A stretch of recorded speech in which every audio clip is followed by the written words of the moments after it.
CH-168 वशीकरण spell, क्या तुम्हारा भी दिमाग खराब हो गया है? अब मुझे तुम्हें भी बांधना पड़ेगा। एकांश गुस्से में निवान पर चिल्ला रहा था।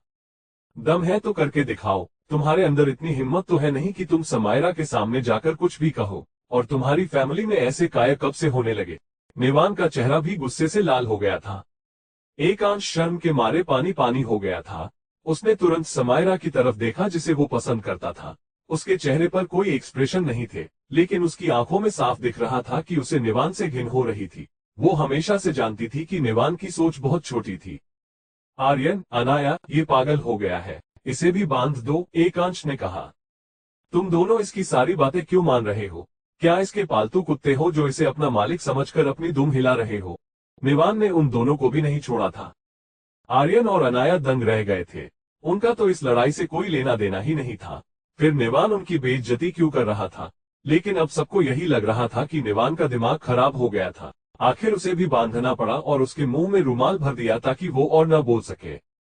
यहाँ आखिर चल क्या रहा है यार?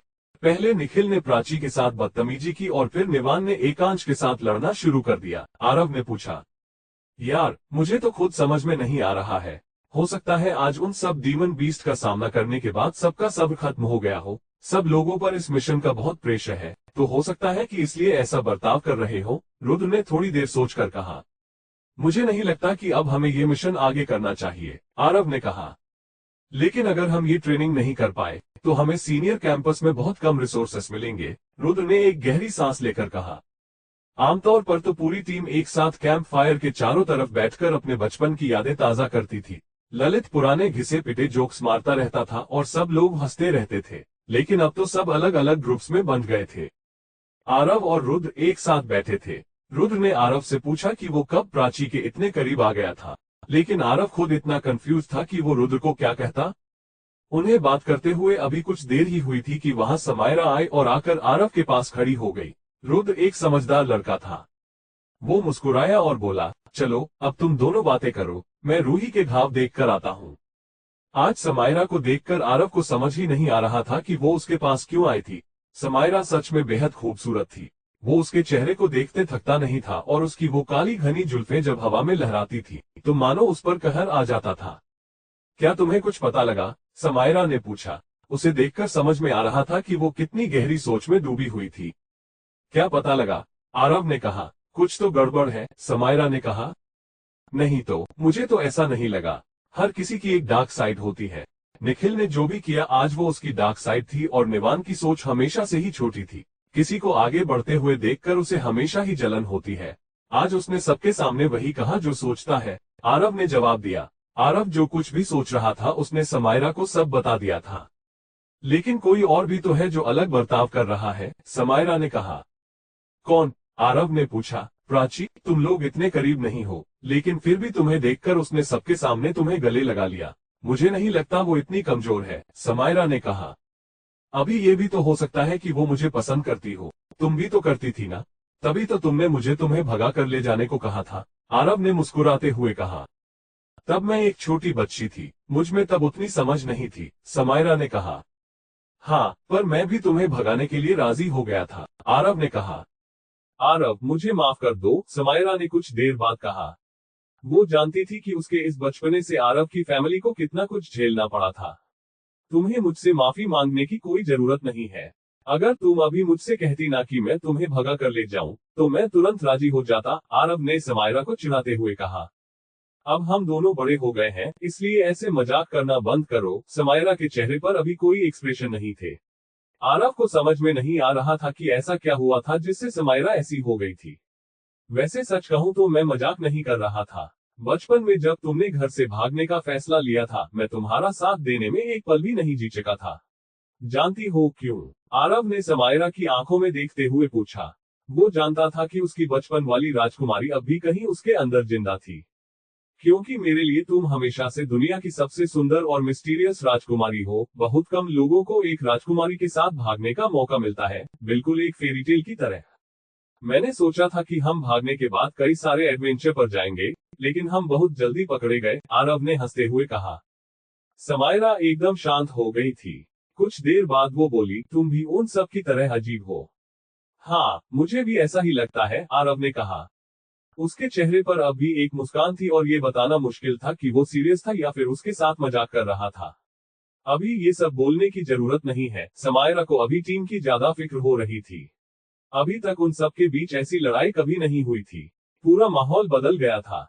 लेकिन मैं हमेशा अपना वादा पूरा करूंगा, आरव ने पूरी सच्चाई के साथ कहा।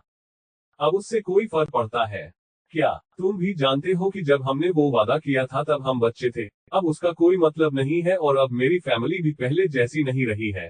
अब ना ही संजीवनी भूमि बचा है और ना ही वहाँ का राज परिवार। अब ये कोई फेरी टेल नहीं है और वैसे भी अब मैं तुम्हें पसंद नहीं करती, समायरा ने उसे बताया। उस बात को कई साल बीत चुके थे और उसके बाद समायरा ने हमेशा अपने अतीत को भुलाकर अपने कल्टीवेशन पर ध्यान दिया था। वो इसलिए गिल्टी फील कर रही थी क्योंकि उसकी वजह से आरव की फैमिली को इतना कुछ झेलना पड़ा था। वो तो इसलिए क्योंकि अभी तुमने मेरी छुपी रुस्तम पर्सनैलिटी नहीं देखी, आरव ने मजाक करते हुए कहा।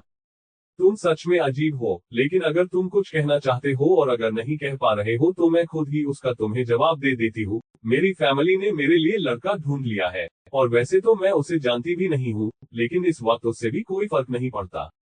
इसलिए तुम ये मत सोचना कि मैं इस रिश्ते को लेकर परेशान हूँ। सच बताऊं तो मुझे कोई फर्क नहीं पड़ता, समायरा ने आरव को बताया। ये सब आरव को बताने के बाद समायरा भी अजीब महसूस कर रही थी। वो कभी भी किसी को अपने मन की बात नहीं बताती थी। शायद ये भी हो सकता था कि वो ये सब आरव को इसलिए बता रही थी क्योंकि वो चाहती थी कि आरव अब उसके साथ रहने के सपने ना देखे। उसके पास तो डुअल एलिमेंट्स थे, मतलब उसका फ्यूचर अच्छा ही होने वाला था। उसे इतनी बड़ी और ताकतवर फैमिली के खिलाफ जाने की कोई जरूरत ही नहीं थी, क्योंकि उसने बचपन में समायरा से एक वादा किया था। समायरा की पर्सनैलिटी ऐसी थी कि वो आसानी से तलवारबाजी या मार्शल आर्ट सीख सकती थी। लेकिन कुछ भी हो, लेकिन आरव जानता था कि समायरा इस वक्त उसे सच बोल रही थी। वो प्राचीन समय के उन राजकुमारी की तरह थी जिनका दिल जीतने के लिए पूरे देश पर फतह पानी होती थी। अचानक आरव को लगा जैसे उसे जिंदगी का मकसद मिल गया था और देखा जाए तो समायरा उसका पहला प्यार भी है। हाँ, अगर वो चाहता तो उसे भुला सकता था, लेकिन सवाल ये था कि वो उसे क्यों भुलाता। वो इतनी मेहनत क्यों कर रहा था ताकि शक्तिशाली बन सके, पैसे कमा सके और अपने फैसले खुद ले सके। उसे बड़ी अमीर फैमिलीज के ऑर्डर फॉलो ना करने पड़े और अपने सच्चे प्यार के लिए अगर उसे पूरी दुनिया इधर की उधर करनी पड़े तो वो उसके लिए भी तैयार था। वो इतना शक्तिशाली इसलिए बन रहा था क्योंकि जब कोई चीज उसे पसंद आए तो पैसे या समाज के बारे में सोचकर उसे ये ना कहना पड़े कि वो चीज वैसे भी मुझे पसंद नहीं थी। उसे इससे कोई फर्क नहीं पड़ता था कि समायरा की फैमिली ने उसका रिश्ता कहीं और तय कर दिया था। अगर उसके पास पावर होता तो वो उस रिश्ते को तुड़वा भी सकता था और समायरा ने तो पहले ही ये साफ कर दिया था कि उसे इस रिश्ते से कोई फर्क नहीं पड़ता था, तो आरव के लिए ये फैसला लेना और भी आसान हो गया था। आरव हर वो चीज करने के लिए तैयार था जो उसे समायरा के करीब ले जाती। आधी रात हो चुकी थी लेकिन फिर भी किसी को नींद नहीं आई थी। आरव अपनी समायरा को पाने के प्लान के बारे में सोच ही रहा था कि तभी उसका फोकस टूल पेंडेंट हल्का सा वाइब्रेट हुआ। उस वाइब्रेशन में ऐसी शक्ति थी जिसने आरव के मन को शांत कर दिया था। उसे ऐसा लग रहा था जैसे किसी ने उसे ठंडे पानी के झील में उतार दिया हो। वो एकदम ताजा महसूस कर रहा था। उसे लग रहा था कि जैसे वो एक गहरी नींद से उठा था। जब वो फिर से नॉर्मल हुआ तो उसने देखा कि समायरा जा रही थी। समायरा रुको, आरव ने उसे आवाज देकर कहा। समायरा ने जब उसकी तरफ मुड़कर देखा तो उसे महसूस हुआ आरव अचानक पूरी तरह से बदल गया था। ये वो आरव नहीं था जो कुछ पलों पहले उससे मजाक कर रहा था। क्या हुआ आरव, तुम क्या कहना चाहते हो? समायरा ने उससे पूछा। पता नहीं, लेकिन कुछ तो गड़बड़ है। मुझे बहुत अजीब महसूस हो रहा है, आरव ने एकदम सीरियस टोन में कहा। समायरा ने सिर हिलाया। उसे साफ दिख रहा था कि आरव ज्यादा समझदार था। शायद तुम पर भी उस चीज का असर हुआ है जिसका उन पर हुआ था। हम उस बारे में बाद में बात करेंगे। ऐसा लग रहा है कि ये कोई वशीकरण स्पेल है। मैंने अपने गले में एक फोकस मैजिक टूल पहना है जिसकी वजह से मैं इसके वश से बाहर आ पाया। इसने अपनी शक्ति से मेरे दिमाग की रक्षा की और मुझे इसके असर से बाहर निकाला, आरव ने कहा। समायरा एकदम सीरियस हो गई थी। उसे इसी बात का डर था क्योंकि आरव का फोकस टूल वाइब्रेट हुआ था। इससे साफ हो गया था कि पूरा ग्रुप एक वशीकरण स्पेल के वश में था। निखिल ने प्राची के साथ ऐसा बर्ताव इसलिए किया क्योंकि वो हमेशा से उसे पसंद करता था और वशीकरण स्पेल की वजह से उसके अंदर के बुरे ख्याल उस पर हावी हो गए थे। निवान हमेशा तुमसे जलता है और एकांश जिसे वो पसंद नहीं करता, इसलिए उसने उस पर भी चिल्ला दिया। प्राची तुम्हारी अच्छी दोस्त है और जब उसके साथ कुछ गलत हुआ तो उसे लगा कि वो सिर्फ तुम पर ही भरोसा कर सकती है। और तुम तो अपने बारे में जानते ही हो, समायरा ने कहा। आरव को बहुत ऑकवर्ड महसूस हो रहा था। वो अपनी फीलिंग्स को एक लंबे अरसे से छिपाता आ रहा था और आज अचानक उसने समायरा के सामने मानो अपना दिल निकाल कर रख दिया था। आरव ने एक गहरी सांस ली। इस वक्त उन्हें इस परेशानी से निपटना ज्यादा जरूरी था। निखिल ने सबसे पहले अजीब बर्ताव करना शुरू किया था। मैं प्राची से चलकर पूछता हूँ कि दिन के वक्त वो कहाँ गया था, आरव ने कुछ देर सोचने के बाद कहा और फिर प्राची के पास जाने लगा। प्राची समायरा को गुस्से में देख रही थी। उसे समझ में नहीं आ रहा था कि वो समायरा के लिए ऐसा क्यों फील कर रही थी। प्राची के पास पहुंचकर आरव ने अपना फोकस मैजिक टूल उसके हाथ में रखा। वो फिर वाइब्रेट हुआ और प्राची कांप उठी। ऐसा लग रहा था जैसे वो एक गहरी नींद से उठी हो। जब उसे याद आया कि उसने क्या किया था तो शर्म के मारे उसके गाल लाल हो गए थे। वो आरव से अपनी आंखें भी नहीं मिला पा रही थी। It's okay Prachi, it's okay.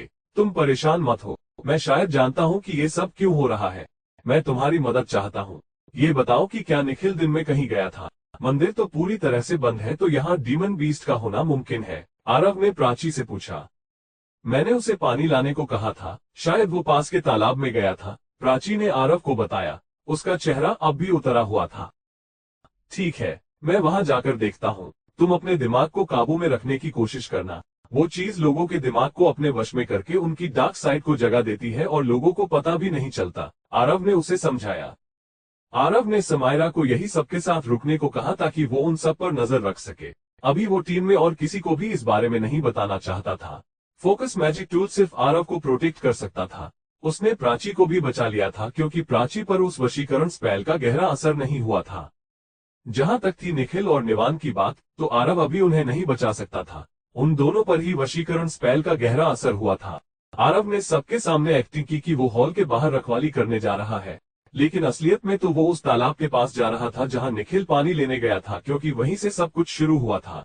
Hey guys, मेरे चैप्टर को लाइक करना मत भूलना। आपका एक लाइक मुझे और भी इंटरेस्टिंग और जल्दी लिखने के लिए मोटिवेट करता है। आपके सपोर्ट के बिना यह संभव नहीं है। धन्यवाद। स्माइल।